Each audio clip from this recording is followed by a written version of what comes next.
నమస్తే, welcome to our channel. నేను పద్మిని. ప్రస్తుతంతో పాటు social activist and political analyst Krishnakumari గారు ఉన్నారు. మాట్లాడదాం. మేడం నమస్తే. మేడం, లైంగిక వేధింపులు అనేవి ఎన్ని యుగాలు మారినా ఆడవారి పట్ల జరుగుతూనే ఉంటాయి అనటంలో ఎటువంటి సందేహం లేదు, ఎటువంటి అతిశయోక్తి కూడా లేదు. అది ప్రతి నిత్యం ప్రతి క్షణం కూడా జరుగుతూనే ఉంటుంది ఆడవాళ్ళ పట్ల ఈ లైంగిక వేధింపులు. కొన్ని తారాస్థాయికి వెళ్తే చాలా డెలికేట్ గా ఉన్న వాళ్ళు ప్రాణ త్యాగానికి కూడా వాళ్ళు వెనకాడరు అనేవి చాలా సందర్భాల్లో ప్రూవ్ అయింది. ఎంతో మంది ప్రాణాలు పోగొట్టుకుని ఉన్నారు. రీసెంట్ గా మీర్పేటలో స్పాలో ఒక అమ్మాయి పనిచేస్తుంది. అమ్మాయిపై ఆ స్పాలో పనిచేసే ఇంకొక అతను లైంగిక వేధింపులకి పాల్పడ్డాడు. ఆ అమ్మాయి తట్టుకోలేక సూసైడ్ చేసుకుంది. ఎన్నిసార్లు మాట్లాడుకున్నా ఈ లైంగిక వేధింపుల గురించి కానీ లేకపోతే గృహహింస గురించి ఎన్నిసార్లు ఎన్ని మాటలు మాట్లాడుకున్నా జరిగేవి జరగక మానట్లేదు.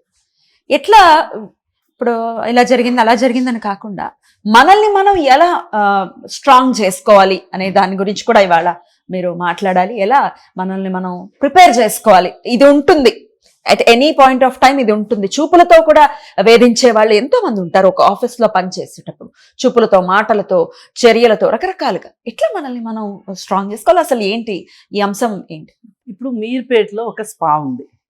ఆ స్పా ఓనరు వాడిని చూస్తేనే అర్థమైపోతుంది వాడు పెద్ద గూండాలాగా ఉన్నాడు. వాడు మరి ఇంతకుముందు ఎంతమందిని ఇబ్బంది పెట్టాడో తెలియదు. ఇప్పుడు కొత్తగా తను ఒక అమ్మాయిని అపాయింట్ చేసుకున్నాడు. స్పాలో అపాయింట్ చేసుకుని ఆ అమ్మాయిని లైంగికంగా వేధించటము, అత్యాచారానికి పాల్పడటము, ఒకసారి కాకుండా పలుమార్లు చేయడంతో ఆ అమ్మాయి విసిగి వేసారి ఇంకా నా వల్ల కాదు అనుకుని అక్కడున్న ఒక బలహీన క్షణంలో ఆ అమ్మాయి ఆందోళనకు గురైందో, బాధకు గురైందో, మరి ఆ క్షణంలో ఆ అమ్మాయి మనోవేదన ఎలా దారితీసించిందో తెలియదు. కానీ చివరికి ఆ అమ్మాయి శవమై తేలింది. శానిటైజర్ తాగింది, ఆత్మహత్యకు పాల్పడింది. అయితే ఇప్పుడు ఆ అమ్మాయి చనిపోయింది అని చెప్పి కబురు వెళ్తుంది కదా ఇంటికి. ఆ అమ్మాయి తాలూకు బస్తీ వాళ్ళు వీళ్ళు అందరూ వచ్చి ఆ స్పా ముందు గట్టిగా గందరగోళం చేయటం జరిగింది. బాగా రచ్చరచ్చ జరిగింది అక్కడ. అలాగే ఇప్పుడు ఈ బాడీని పోస్ట్ మార్టంకి తీసుకెళ్లారు. అయితే ఇదంతా చాలా మామూలు అన్నట్లుగా అక్కడ కొంతమంది దళారులు బయలుదేరిపోయి రాబందుల్లాగా వాళ్ళకి రాజీ చేసేసారు. అప్పుడే రాజీ చేసేసి ఆ అమ్మాయి ప్రాణం ఖరీదు 15 లక్షలుగా మాట్లాడేసేసి 7.5 లక్షలు ఇప్పించేసేసి ఇంకొక 7.5 లక్షలు 6 నెలల తర్వాత ఇస్తాడు అని ఒక పేపర్ రాయించుకున్నారు.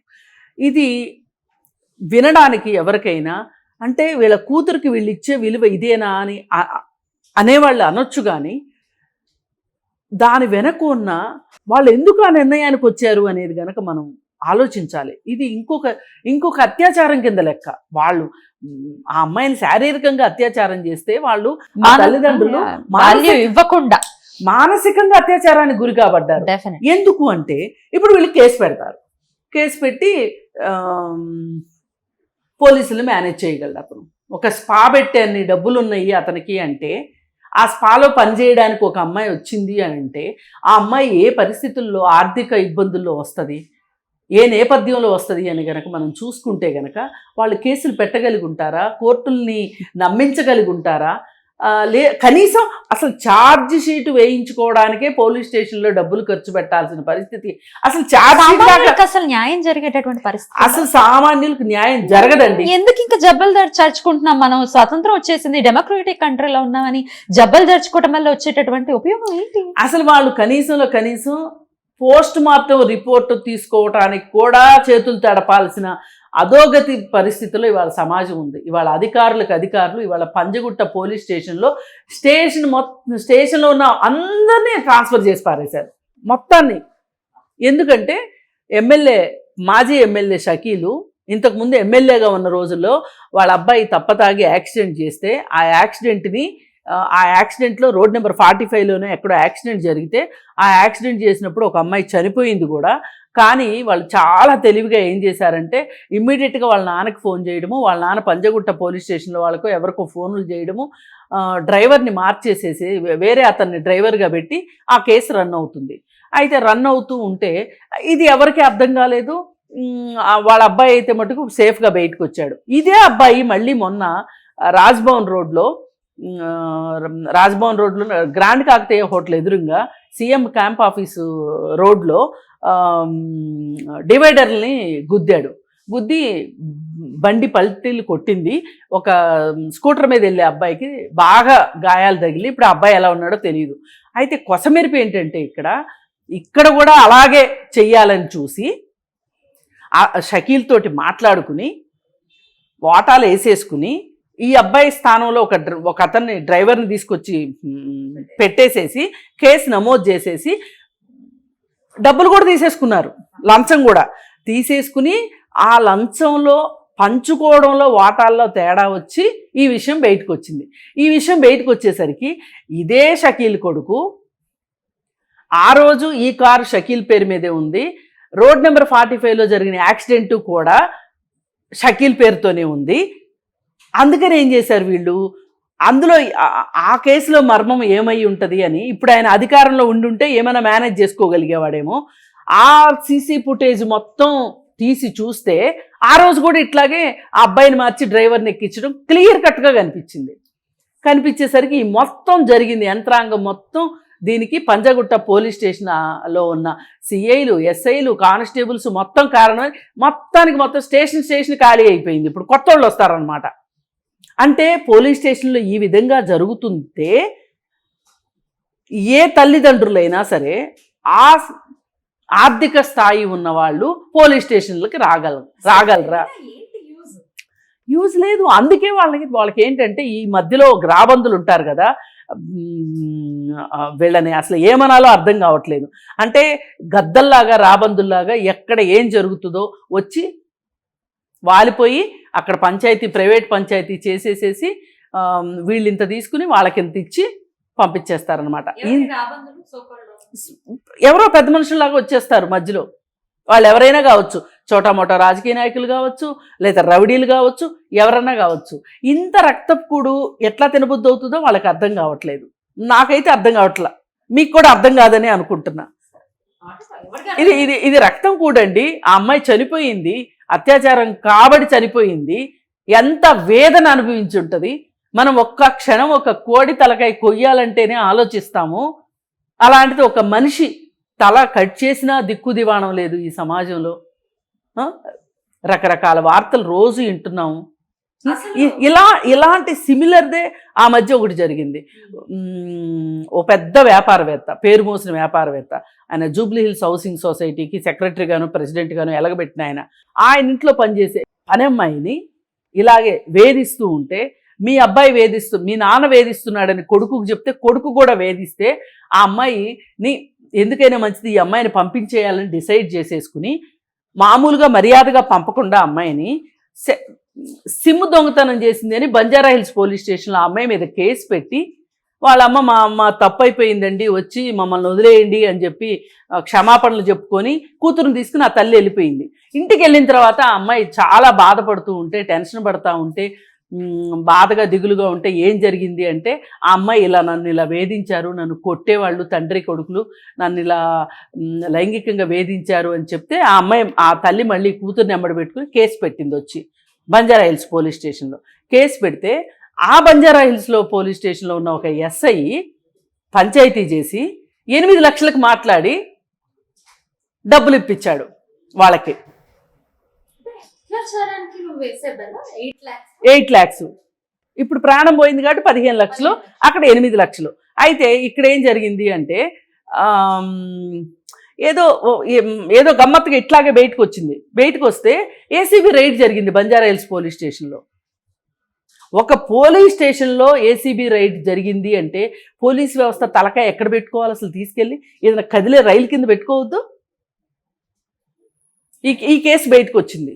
ఇప్పుడు అత్యాచారం చేసిన వాళ్ళని మీరు సమర్థిస్తూ వాళ్ళని వెనకేసుకొచ్చి మీకు అధికారం ఉంది కదా అని చెప్పి మీరు ఎంతో కొంత ఇచ్చేసేసి చేతులు దులుపుకుంటే నష్టపరిహారాలు కట్టుకుంటూ మీరు వెళ్తూ ఉంటే ఇంకా భయం ఎక్కడ ఉంటుంది? ఒక నిందితుడికి భయం ఎక్కడి నుంచి వస్తుంది? ఇప్పుడు ఈ నిందితుడి గురించి కూడా మాట్లాడుకుంటే అంటే పంచాయతీలు ఎలా జరుగుతాయో నేను మీకు అందుకనే ఇది మొత్తం పేపర్లో వచ్చింది. ఇదేమీ నేనేదో ఇన్వెస్టిగేషన్ చేసి లేదంటే నేనేదో ఊహించుకుని చెప్పేది కాదు. ఇది పేపర్లో వచ్చింది. పేపర్లో వస్తేనే మనందరికీ తెలిసింది. ఇప్పుడు ఈ అమ్మాయి విషయము అసలు మరి చాలా మంది ఏమడుగుతారంటే తెలివిగా అసలు ఇలాంటి చోట్లకి ఉద్యోగాలకు ఎందుకు వెళ్తున్నారండి అమ్మాయిలు అని మాట్లాడతారు.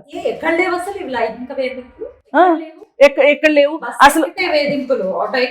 అసలు ఈ స్పాలు అనేవి ఏవైతే ఉన్నాయో ఇవన్నీ మసాజ్ సెంటర్లు, స్పాలు, ఇది ఒక రకంగా పరోక్షంగా వ్యభిచార కూపాల్లాగా తయారైనాయి. వ్యభిచార కొంపలనాలి ఒక రకంగా అలా తయారైనవి. పైకి స్పాల్ అని బోర్డులు పెట్టడము, లోపల ఏ పనులంటే ఆ పనులు చేయించటము. ఈ వచ్చిన ఈ ఎవరైతే ఉద్యోగస్తులు ఎవరైతే ఉంటారో ఈ బ్యూటీషియన్స్ కావచ్చు, లేకపోతే వీళ్ళు కావచ్చు, మసాజ్ చేసేవాళ్ళు కావచ్చు, వీళ్ళతోటి అనైతిక వ్యాపార కార్యకలాపాలన్నిటికీ చేయించటము వారి కేర్ ఆఫ్ అడ్రస్లుగా మారిపోయినాయి. నేను అన్ని స్పాల్ని అన్నిటినీ నేను అనట్లేదు, కానీ చాలా వాటిలో ఇది జరుగుతుంది. దీనికి అండాదండ ఎవరు అంటే ఆ ఏరియాలో ఉన్న ఓ చిన్నపాటి రౌడీ అండ ఉంటుంది. ఆ రౌడీకి ఎంతో కొంత పొలిటికల్గా ఎవరో ఒకళ్ళు అండదండలు ఉంటాయి. ఈ మొత్తం అందరూ కలిసి ఇలాంటి దరిద్రాలు జరగడానికి ఒక పోలీసోడు, ఒక రౌడీ, ఒక చిన్నపాటి రాజకీయ నాయకుడు, ఒక వ్యాపారవేత్త, వీళ్ళు ఇలా నిన్నగాక మొన్న అఖిల్ పహిల్వాన్ చూశారు కదా, దానికి దీనికి ఏం పెద్ద తేడా లేదు. ఇవన్నీ జరుగుతున్నాయి. ఇప్పుడు ఆడవాళ్ళు కూడా తెలుసుకోవాల్సింది ఏంటంటే అమ్మాయిలు ఇవాళ యువతులు జీతం ఎక్కువ వస్తుందనో ఇంకోటో ప్రమాదకరమైన ఆ ప్రదేశాలు ప్రమాదకరమని తెలిసి దిగుతున్నారు, తెలియక దిగుతున్నారు. దిగిన తర్వాత వాళ్ళు ఎందుకు కంప్లైంట్ చేయట్లేదు అని కూడా అడగొచ్చు ఎవరైనా. ఎందుకు కంప్లైంట్ చేయరు అంటే ఏవో వీడియోలు తీసి పెట్టుకుంటారు. నువ్వు బయటికి వెళ్ళావంటే, నువ్వు ఎవరికైనా చెప్పావంటే ఈ వీడియోలు చూపిస్తామంటారు. ఇప్పుడు వీళ్ళకి ఒక మాదిరి ఇంగిత జ్ఞానం కూడా ఉండదు. ఏమనంటే ఇప్పుడు నేను పోయేది నా ఒక్కదాని పరువే కాదు కదా, వాడి పరువు కూడా పోతుంది కదా అని ఆలోచించరు వీళ్ళు. మా పరువు పోతుంది అనుకుంటారు. అనుకుని కొంతమంది ఇలా లవర్స్ మధ్యలో కూడా ఇట్లాంటివే జరుగుతూ ఉంటే వాడు బ్లాక్మెయిల్ చేస్తాడు. మనం అసలు శీల పరీక్షల దాకా వెళ్ళొద్దండి. ఇప్పుడు మీరు అసలు థాట్ ప్రాసెస్ల దగ్గరికి వెళ్ళొద్దు. ఇప్పుడు వీళ్ళు దీన్ని చెప్పి భయపెట్టి వీళ్ళ పబ్బం ఎట్లా గడుపుకుంటారో మనకు అర్థమవుతుంది. అసలు వీళ్ళు కేసు కూడా నమోదు చేయడానికి భయపడే స్థాయికి వాళ్ళని తీసుకెళ్ళి పైగా ఆ ఫోటోల సాయంతో ఆ అమ్మాయి దగ్గర కొంచెం డబ్బులు ఉండొచ్చు అనే నమ్మకం కనుక ఈ లవర్కి కలిగింది అనుకోండి, ఈ బ్రేకప్ చెప్పేసేసుకుని ఎవరిదో వాళ్ళు బతకటం కాదు. నీ ఫోటోలు నా దగ్గర ఉన్నాయి, నువ్వు ఎంత డబ్బులు ఇస్తావు. ఇప్పుడు ఇంట్లో అమ్మా నాన్న దాచుకున్న డబ్బులు, ఒక అమ్మాయి అయితే సాక్షాత్తు ఆ అమ్మాయి పెళ్లి కోసం కొనిపెట్టిన నగలను కూడా వాడికి ఇచ్చేసింది. అయినా వాడి దాహం తీరలేదు. వాళ్ళ ఇంట్లో దొంగలైపోతున్నారు. ఈ విషయాలు బయటికి రాకుండా ఉండటం కోసం ఆడపిల్లలు దొంగలుగా మారిన పరిస్థితి. వాళ్ళ ఇంట్లోనే వాళ్ళు దొంగతనాలు చేస్తున్నారు, ఆ పరిస్థితికి తీసుకొస్తున్నారు. కానీ ఒక్కటైతే ఎవరైనా గుర్తుపెట్టుకోవాల్సింది, పరువులు మర్యాదలు అని పెట్టుకుని ఇంత అపాయానికి మట్టుకు, ఇంత ప్రాణాల మీదకి మట్టుకు మీరు తెచ్చుకోవక్కర్లేదు. మీరు ఎవరైనా సరే సింపుల్గా సైబర్ క్రైమ్స్, ప్రతి పోలీస్ స్టేషన్లోనూ సైబర్ క్రైమ్ ఆఫీస్ ఉంది. అక్కడికి వెళ్ళి మీరు రిజిస్టర్ చేసుకోవచ్చు. అసలు ఇవన్నీ వద్దు, నేను ఇల్లు దాటను, నేను ఇంట్లోనే ఉండి కంప్లైంట్ చేస్తాను అంటే కూడా షీ టీమ్కి కంప్లైంట్ చేస్తే కూడా రెస్పాండ్ అవుతారు. షీ టీమ్స్ రెస్పాండ్ అవుతాయి, ఎక్సలెంట్గా రెస్పాండ్ అవుతాయి. కాకపోతే అవతల పక్షం ఏమన్నా మరీ బాగా అండాదండా ఉన్న విషయం అయితే ఏమన్నా కొంచెం స్లో అయ్యే పరిస్థితి ఉంది. కానీ షీ టీమ్స్ వరకు అయితే మటుకు బాగానే పనిచేస్తున్నాయి. దానిలో సైబర్ క్రైమ్ అంటే ఇంకా బాగా పనిచేస్తుంది. ఎంత బాగా పనిచేస్తుంది అంటే, వేరే రాష్ట్రంలో వాడు ఇక్కడ అమ్మాయిని బెదిరిస్తే కూడా అక్కడికి వెళ్ళి వాడిని పట్టుకొచ్చిన సందర్భాలు కూడా చూశాను నేను షీ టీంలో. అందుకే కాకపోతే అమ్మాయిలకి నమ్మకం ఉండాలి. పరువు అని చూసుకోకుండా మీరు కంప్లైంట్ చెయ్యండి. కంప్లైంట్ చేస్తే అంతేగాని ఈ శీలం పోయింది, అది పోయింది, ఇది పోయింది అని మీరు ఏడ్చుకుంటా మొత్తుకుంటా ప్రాణాలు తీసుకోవడం కాదు. మీరు శిక్ష వేయించకపోయినా పర్వాలేదు, అందులోంచి బయటికి రండి. బయటికి రాలేని పక్షంలో మీరు షీ టీమ్కి కంప్లైంట్ చేయండి. అంతేగాని మీరు అమాయకంగా ప్రాణాలు మటుకు తీసుకోవద్దు. ఇప్పుడు వీడు ఎవడైతే ఉన్నాడో, ఈ స్పా ఓనర్ ఎవరైతే ఉన్నాడో వాడి మీద కేసు పెట్టాలి. ఇది ఫాస్ట్ ట్రాక్లో ఈ కేసు విచారణ తీసుకుని వచ్చి 90 డేస్లో వాడికి శిక్ష పడాల్సిందే. ఆ రకంగా మీరు అవసరం అనుకుంటే ఇట్లాంటి విషయాల్లో చట్టాలను మార్పులు చేసైనా సరే ఇది సమాజానికి అర్థం కావాలి. ఈ కేసు గురించి మర్చిపోయాక వాడికి శిక్ష పడితే ఏంటి, పడకపోతే ఏంటి, ఎవరికి అర్థమవుతుంది? వీళ్ళేంటంటే రెండే ఉన్నాయి వీళ్ళకి, ఇంత దూరం ఆలోచించే ఓపిక లేక ఎన్కౌంటర్లు అంటారు. ఎన్కౌంటర్ వల్ల ఏం మారుతున్నాయి? దిశ ఎన్కౌంటర్లో 4 చంపేశారు, ఆపారా ఎవరన్నా? అందుకని చాలా చాలా బాధతోనూ చాలా ఆవేదనతోనూ మాట్లాడాల్సి వస్తుంది ఇట్లాంటి మాటలు. ఎవరైతే ఈ మధ్యవర్తిత్వం చేసి 8 లక్షలు 15 లక్షలకి బేరాలు కుదిర్చారో వాళ్ళు కూడా అరెస్ట్ చేయాలి. మనం ఈ సందర్భంగా అదే కోరుకుందాం.